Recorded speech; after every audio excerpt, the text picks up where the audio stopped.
Thank you, thank you. Probably the longest title today, but every UX person's nightmare. Oh no, the title is too long to fit into the box. Anyway, I usually don't start with the promotional slide, but actually there is a connection, and I actually want to highlight a little bit. I guess all of you were to the keynote today. That was from Capra. They were doing this reorg, getting rid of top management group, right? So that's one thing, that's one connection. But also the other one is the saying here. You probably don't understand it because it's Norwegian, so I'm going to try a Norwegian, somewhat of a translation of it. Happy people in modern and humane organizations create quality digital products. And this is where actually I want to go with this presentation. Even though the title sounds weird, this is where we're probably going to end up. That insight.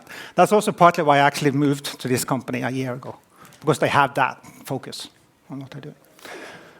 So the talk itself, as mentioned, is also about self-organizations, and also the way I think that most organizations, if not all, either don't understand what that actually means, or are not managing to do it properly. And I've seen loads of talks today which go into that systems problems and issues that actually prevents them from doing it, like Joao did earlier with beyond budgeting, for example. Same ideas, right? There's something systemic that prevents them. So we need to understand what actually can bring about not only that systemic change, but also that can create those happy people to begin with. So the meme itself. Who's seen the movie? Princess Bride? All of you who hasn't, you got something to do tomorrow. It's such a fantastic 80s movie. But the thing is that Vincini here, he's using one word all the time. He said, it's inconceivable, he says all the time. After it has happened, which means that it can't be inconceivable because it has happened. So that's the idea. I think we both don't understand what self-organization is, and we think it's inconceivable, that it can't be done. So I'm going back to that after a while. But self-organization is nothing new, of course. And Tim Tobollis talks about teams first all the time. And even the manifesto, the Agile manifesto, also goes into this. Not in the front, of course, because those are the values, but all the way to the bottom of the principles. There you go. The best architecture, requirements, and designs emerge from self-organizing teams. I worked with so-called Agile since the early 2000s. We have never, ever reached that level of self-organized teams. So can we claim to do Agile if we don't do that? I like to question it, because you see a lot of dysfunctions and probably issues people have with Agile, and also then is incidentally also team topologies, because it builds on the same ideas, right? Team first. If you don't get that right, you're going to struggle with it. So my approach today is actually go back a little bit in time and see that this is not the first time self-organization was mentioned.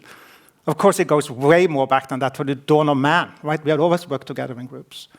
But something happened with the Industrial Revolution which changed that.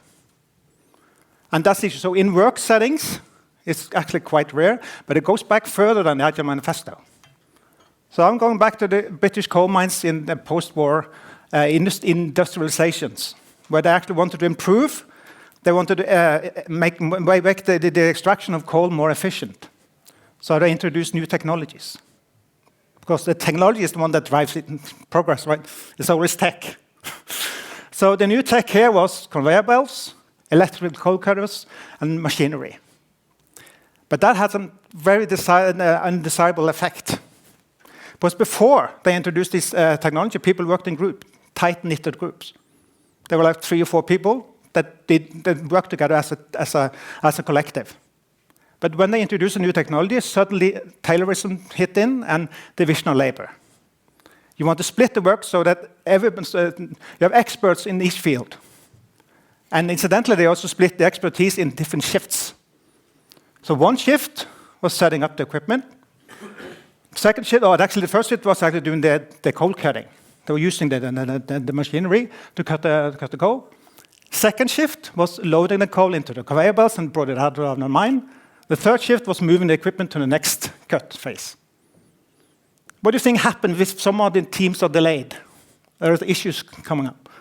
And people were measured by how much they did their work. You recognize this? Like individual bonuses, for example, it wouldn't work there at all. But the worst part was not the technical bits. It's because people felt terrible.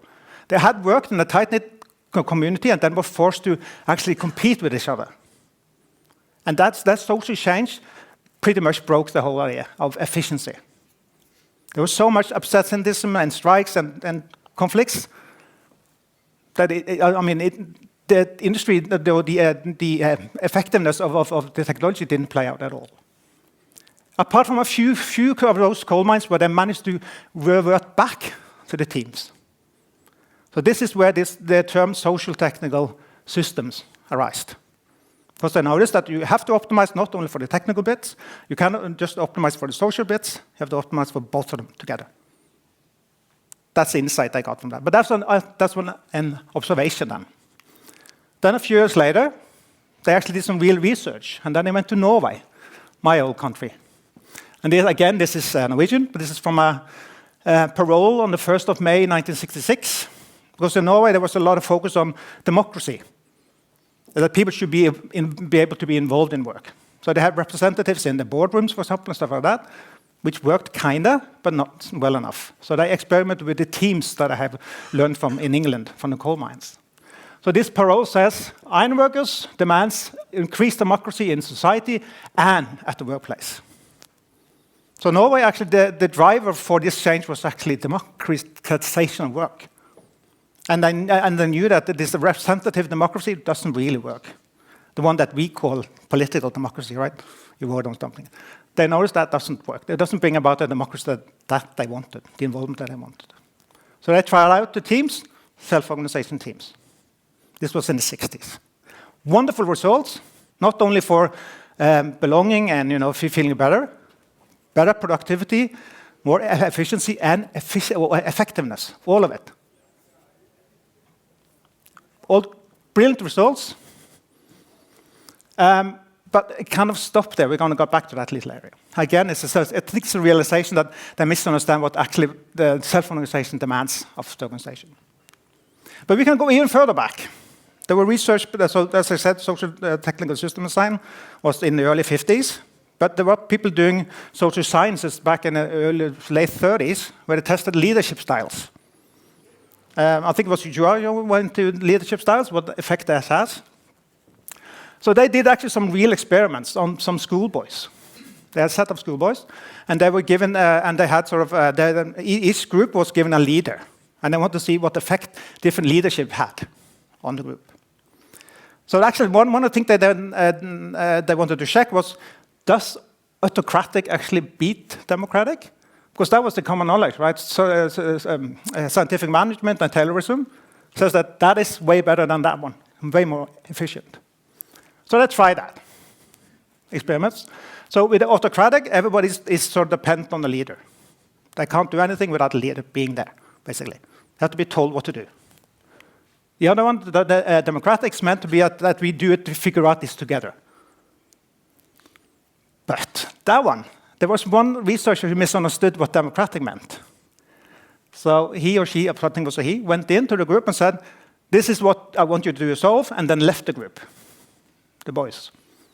And then I went all over the place, because they didn't know what to do. They were sort of thrown out at the deep end on the pool, and was asked to just figure it out. Sounds like Agile, anyone? I think most Agile teams start that. They have no idea what they're going to do now. They have given all the autonomy in the world, but they have no idea how to deal with it. And this was something they call laissez-faire. You get the effect of laissez-faire. So they discovered a third leadership style, if you like, which was the laissez-faire. You should just hand it over, no control. So a few years later, again, this is also after the war then, there were some scientists, actually the same group that did the research in the coal mines, called the Tavistock Institute, which you probably heard of earlier. He was a psychoanalyst, Wilfred Bion, he was called, the researcher. He was a psychoanalyst, an analyst, and he worked with people with PTSD from the war. So people with shell shock, they called it back then. So he started experimenting with group therapy. And he noticed something very interesting when you have a leader like the therapist in the group. What effect does that person have on the group? And he noticed there was at least three distinctive effects. One was dependency. the one that we saw earlier with them, or autocratic, people are very dependent on the leader. If the leader is not there, they're kind of helpless. They need to be guided and controlled and sort of managed, if you like. Another one was fight-flight, probably something I feel too often. That when you disagree with something, either you want to fight it, or you want to just leave it. You can't deal with it, right? But there's a third one. You've probably seen this too. They call it pairing. They say if you have a group of people, and there's a leader, and people either disagree or whatever they do with the leader, they figure out, you and me, we can figure this out together, right? So they sort of fragments into factions. That's a way to deal with leadership that I don't agree with. So these three he called it basic assumptions. Come back to that later on, because that's really interesting, how the effects of leadership is. And during that experiment phase that they had in Norway, as I mentioned earlier, with the banner and the democracy, there was a social scientist called Fred Emery. He sort of had looked at all the sort of experiments back to Kurt Lewin and Wilfred Bryan and all that stuff in the coal mines and also in Norway. And noticed there was a distinct difference between how you organize things, and that structure had a lot to say about this. So he identified something called genotypical organizational design principles. These are basically, if we boil it down to archetypes, what sort of organizational structure can we have? He identified two. And I'm going to show you two now. The first one, you're probably going to recognize. Say if you have a set of tasks that need to be done, then you want to hire people that fit that assignment, and they need to fit it perfectly. Why? Because then you can make it as easy, you can division the labor so much so that it's easy to replace them. Or if there is an issue with one of the people, a leave or whatever, you can easily replace it with a new one. That's the idea there. But that also means that none of these people have the oversight of the whole product. They don't see the whole thing. So then you need management. So when you say that we want to get rid of management, which a lot of people say, which Capra did, I have discussed with them about this, you remove a central piece of that equation. So what happens then? Well, we'll get back to that later. Of course, if you have a big organization, you have layers of management. So what about the other then? Probably wouldn't come to a big surprise. They had something to do with teams because they discovered what that was. So the other one is, this was densely called TP1, the design principle one. So it's not a very fancy title, but that's what they called it. The other one, instead of having what's then called DP2, which then instead of having separate tasks, you have a group task.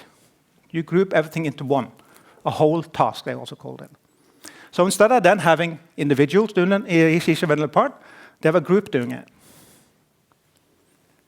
That's a big difference. And also you have hierarchy here of different teams. So these were the distinct differences. And it sounds maybe, to us, it sounds like, okay, we have a little bit of that, and we do a little bit of that, and we mix them. No. These are so different, but that's why I call it genotypical. It's a radically different way of organizing work. So genotypical is a DNA change, basically, when you do that. Why? Because it has a lot to do, I'm going to ignore the other one, by the way. So the biggest part is that where do you put the responsibility for control, coordination, and goal setting? In the DP1, it's only one place it can go. Right? Well, you'd imagine it? Of course. Those who see the whole, management, they have to control it. Nobody else can. So the whole idea with management is not like somebody's been evil and want to control people. Maybe we select for those in those roles, but it comes out of the system naturally. It has to be that way. In the DP2, it has to be the group. There's nobody else to do it. So that's the major difference between the two. So let's go back to Lewin then. Kurt Lewin, I forgot to mention his name, but Kurt Lewin, or Lewin as they called it in America. How does it map to this organizational structure? Because the insight that Fred Emery did and the social technical research they made was that this was underlying sort of knowledge, but I noticed that these are heavily influenced by the organizational structure. For example, the autocratic, that is a DP1 structure, and the democratic is a DP2 structure, right? In those new terms. But what about the one in the middle, the laissez-faire? Anything goes, basically, is what it means. They call it a mixed mode.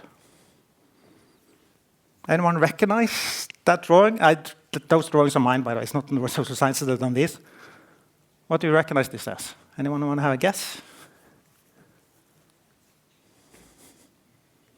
If you have an organization that tried to do Agile in some pieces, there's an IT organization that probably wants to do some Agile. I mean, there's some product teams here and there. And there's an IT and there's business, and they try to do something over an IT, nothing else. Matrix. Sorry? Matrix. Yes, Matrix is another one. But actually, Matrix is more there than there. But yes, that's also an attempt to create some self-organization in an organization structure that are very much controlled still in DP1. Yes? Safe, yes. Safe is a perfect one. Oh, actually, even worse, because they do not really have self-governance at the bottom either. But yes. So this is what we have been trying to do. We are doing what the research and the knowledge from decades of research after the Norwegian industrial program was that that's the worst mode you can be in. Because there's control there, but there's also confusion. Here, there is order, and in Swedish they call order reda, as it's ordered and controlled. Everybody knows who everybody does. You may not like it, but it's controlled. Budgeting, perfect, right? You know who's going to do right job. It's predictable. It's, do you understand it? That one feels messy, and how can we do this? It would never work anywhere. And that's where we land usually. And that's worse, because you have so much fighters on dysfunctions there. But people in the bottom believe they have the power to do anything. But no, the power is still in place, as it has also been. So, and yeah, I forgot to mention that was an addition I had last night. I forgot it almost. The basic assumption that I mentioned earlier. This is also a deep insight. You only see those effects in DP1. Also a little bit in mixed mode, but mostly DP1. Because it's a reaction to leadership. So what you have there is you have boss as well, but you add confusion to it. That's why that becomes way worse than that. By the way, DP2, Brian called that W for work, the creative work mode, he called it. Not in terms, but yeah, that's what it is. So that's when the group actually is coherent.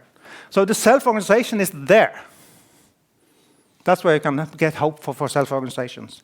And we are not there. And most organizations have no clue that they have to go all the way there to make that happen. So we want to move from that to that, ideally. We talk a lot about that. We talk a lot of that in team topology, in Agile, and a lot of places. We really want to move there. At least they say, oh, we want to have autonomous teams. What I kind of imagine is something like that. And what we at least try to do in Capra. We're not there yet. But we're trying to move in that direction. But we need to know the consequence of doing that. But how can you tell? Even better. Okay, how can we define better? This one, it works. We have done that since the start of the Industrial Revolution. It kind of works. Scientific management. Again, human are parts in a big machine, but it works. But how does people feel in these? So that's the social science bit I want to get back to. This one, maybe not feel so good. This one feels more natural, and that's why we want to move there. But why do we want to move there? How can we measure that is better than this? Of course, we can do efficiency and all that stuff, but we can also measure how people feel. And there is some easy way of doing that. This was something that I sort of boiled down in the experiment phase in Norway back in the 60s. That we people they identified 6 intrinsic needs that we have. You have, of course, external needs like pay and security and free time and all that stuff. But you also have some internal drivers. Many of you may think Daniel Pink. No, I'm not going to go into that because this is earlier. And it's more detailed. So watch out. The first one they identified was elbow room. They called it autonomy first, but they've changed the name later on. Because autonomy is the output of the thing. It's not a thing in itself. Elbow room means that you have something that you feel belongs to you. There's something you control. You're not just a big piece in a big puzzle. You need variety in work. This is probably more equivalent in industrial settings, where you do the same movement all along when you're doing an assembly line or something. And you want to learn on the job. But learning is more just new knowledge. You want to set your own goals. And you want to get feedback from those goals, because that's how you learn. So learning is way more than just going to a training course or whatever, which doesn't really matter. It doesn't affect your work or something. So that's the personal goals, but there's also a set of social goals, 3 in there as well. One is that the job should feel meaningful to you. It should be socially relevant or useful, and you want to see the whole product. You don't want to just be a small part of the thing. And you want mutual support and respect from the people you work with. And you actually still want a desirable future in the sense that you want a career. You want the work to go somewhere. So if you measure these goals, you see that DP1 get generally all the time bad scores. DP2 give good scores.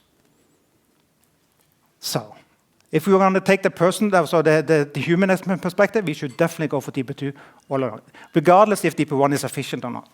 It's not a good place to work for people. People are not happy there, in a sense. So back to the sort of the line in the corporate slide first. There's something I get support from Russell Acuff here. Happy people produce good products, quality products. So it's really important that people actually enjoy work. It's not just that they are doing the work that they are told to do. So back to this. As I said, the inconceivable part of this thing. Is it inconceivable? I'm probably preaching to the choir because you're a team topologist and you know good examples where this stuff actually works. But there are loads of examples around the world. You probably heard of Buurtzorg, for example. That's probably obvious for you in the Netherlands. Hire, Morningstar, Score, Zappos. But there's also a lot of examples from America, weirdly enough, because you wouldn't think that America was sort of tuned for this. Somebody calls this socialism or even communism at some point. But Microsoft has done some bits of this. Motorola has done it. Lockheed Martin. I mean, there are loads of large companies done bits and pieces of this, not necessarily the whole company, but they've done bits and pieces of it. And there's one example I like from Australia, which is a Cardock winery, because it also matters how you do this thing. It doesn't just say that how do you get there. If you want to arrive at the DP2, there's different ways of getting there. And that also matters, because if you want to get there, you should probably use the method that's similar to what you want to get at. It shouldn't be different, like having a project to introduce Agile, for example. There's a contradictory, right? So that has something to do with it. So this winery in Australia, they got a new CEO, I think, big boss. He noticed that, okay, I believe in self-governing team, we want that. Go, go, go, go. So the first attempt actually was a complete disaster. And why? Because it was top-down. It was imposed. There was a leader who said, we want a self-organizing team. They design it, implement it, go. And usually, this sort of underlying motivation could be a downsizing there, and that was the case here. They want to get rid of management, for example, as somebody dreams of. They had a 20% loss in efficiency doing this. So it was an utter disaster. But the leader, he didn't give up. He still believed in these self-organizing teams. So they talked with some scientists, like social scientists in Australia, and did a second attempt. This time they did participant design.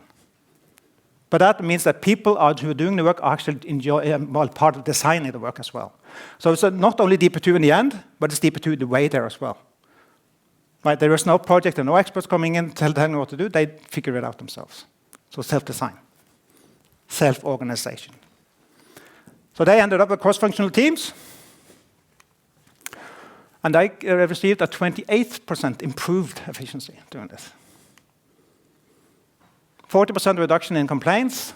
And actually, one of the most impressive things, safety. They reduced the hour of yearly loss from 3,000 to 30 because of accidents and leaves and sickness and stuff. And these also include the happiness scale. Right? Because if people are not happy, they stay home if they feel a little bit. Yeah, you get it? So that was Caradoc. So just going to quick, because I'm going to got 5 minutes left. But so this has something to do with how you get there as well. It's not only the end goal, which is DP2, but also how you do it. So normally, I must admit, a lot of organizations try this by doing the classical restructuring. Right? That's what Caradoc did. Because you want the bureaucratic structure, really. It says a lot of talk, and you use the autocratic process to get there. So you have a dominant hierarchy. The change point process is command and control, comes from the top. Ideally, you want efficiency in organization. The method is you usually want downsizing, really, the organizations. And the management philosophy is do it or else. Play well, or you can find another place to work if you don't like it, right? Kind of thing. That you see that a lot. But you also have something that realize that, okay, maybe we should include people in this. In a participatory process, from this book, Person and Cabana, they call it cooperative participation or participatory design, if you want to call it. So they often end up with parallel structures. Somebody mentioned matrix. This is what that is, right? And the change process is pseudo-empowerment. Somebody call it involvement theater. I love that term. You talk with people, you get their feedback, and make them feel that they're involved. Ideology is actually human relations, which is weird because you'd think HR is a good thing, but they focus too much on the social bit. So if you don't have a good leader, everything's going to be fine. So it's about teaching the leaders to be good. Servant leadership and all that. So the method is problem solving in teams, and I love this, how they coined it. Problem solving management, can you give me any suggestion to how to improve what I want you to do? Right. So I try to, so they may make this, probably good intentions, but they end up, not really creating a flat structure. And the totalitarian democracy, there's actually you end up with, they actually understand that they want a democratic solution in the end, but they're still doing it in an autocratic process. You want to have flat organizations, there's experts that you call in from BSD or whatever, PVC or whatnot, or actually social scientists as well. That's the same issue. If you bring in experts doing it. Methods, re-engineering, and self-management. And management say, do as I say, not as I do. That's where you end up really in that mixed mode thing, because people stick to power. So the one that I recommend is doing the self-management approach. So we have self-managing work teams, change process, full participation of everybody. Ideology is actually you want like they did in Norway, you want that democracy. Methods is participatory design, everybody is taking part in design. And management is figure out what to do and how to do it as long as it aligns to our goals. That's the alignment bit. So if you want to have a self-governing organizations, you have to do it that way. Then you get to a deeper two. All the other ones, all bets are off. Probably not going to end up in a deeper two. Haven't got time for the other example, but that's another example from Australia, a shoe producer. They actually tried lean first, by the way, which is interesting. They had a lot of competition from China, so they needed to sort of improve the way they worked. So they tried lean first. I'm going to skip to that. But I ended up trying DP2, the bottom right corner, as I said earlier. Yeah, and they managed actually to compete with China, not by producing products faster or cheaper, but they wanted to do specialization. They created, you could come in the morning and order a pair of shoes and come and pick them up after work. So extreme customization was the way that I ended up doing it. So finish up with a couple of quotes. This is from Marilyn Emery, the wife of the late Fred Emery, which I mentioned earlier. She's still alive and writing as crazy in her 80s. But she has this pithy way of phrasing things. For example, here, what's the problem with DP1? As soon as people are forced to compete, they have to look after their own self-interest. And comes to dominate life in the autocratic or the DP1 structure. All the team building in the world can't change that dynamic. So you can send people to like a lot of training and all that stuff, but it's not going to change anything. The structure is still this systemic problem. It's never, ever going to fix itself. So on the other hand, if you want to have DP2, it's only when the people involved work out their own designs that the necessary motivation, responsibility, and commitment to effective implementation is present. It's only when you design it yourself that you're involved in it. Otherwise, it's imposed. Which brings me to the last slide. This is another meme I created myself. So if you take away something from this talk, this is it. If you're an architect, if you're a designer, if you're a UX person, whatever you do, don't impose design on anyone. Make them part of that process. And not just asking them and get feedback and then go to back to your palace and do their designs and come back. No, involve them in the whole thing. So don't impose designs. That's the core message, I guess. All right, I think I'm on time. So I want to thank you. If you want to reach out to me, I'm going to be here for probably not the whole day, but at least a few hours more. You can reach me on social media. That's Tony Otland. And also, if you're interested in the theory behind this stuff, there's a community webpage called opensystemtheory.org. I recommend you have a look there. All right, thank you very much. Thank you very much.